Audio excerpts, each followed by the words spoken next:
Yen aku kangen karo sliramu. Tak sawang-sawang. Lah, panjang umur lho kae apa bocah e. Suarane kaya hobi mesakne kae. Potretmu nang dompetku. Kowe iki digoleki.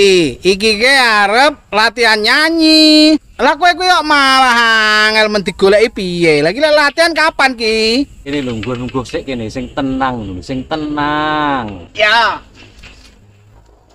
Ah terus piye ki saiki?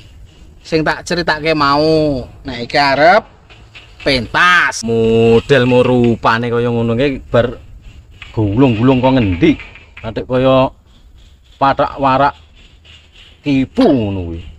Yah, kene iki kon ngawasi si B karo Kemprok kae macul malah ora genah.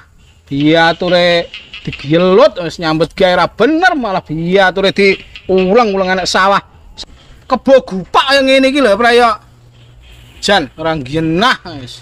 Latihan nyanyi malah kaya ngene iki keadaan iki. Ora apa-apa buluk kok ngono. Lah kowe nyanyi iki cangkeme ora kok sing buluk iki yo. Karo bareng nadamu iki ijik kaya angin lesus. Muruna mrono sok-sok nguleng nganti muntel-muntel ra genah. Ngono wis nampani job iki lho. Walah tikus kene iki lek ngapik-apik suarae ram.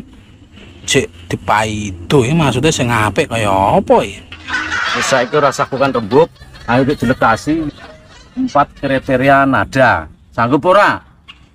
Lah ya sanggup ae. Oh iya, Lah ning mosok ya kaya ngene iki lek arep latihan enek kene iki engko apa ya darek apa ora iku? Lah karepmu ning endi?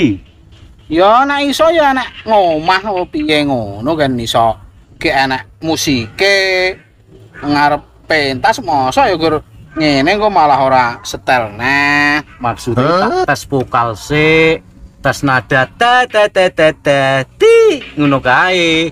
Ya ora apa-apa, siap. Saya kok versi Jawa sik ya. Oke. Pamintaku.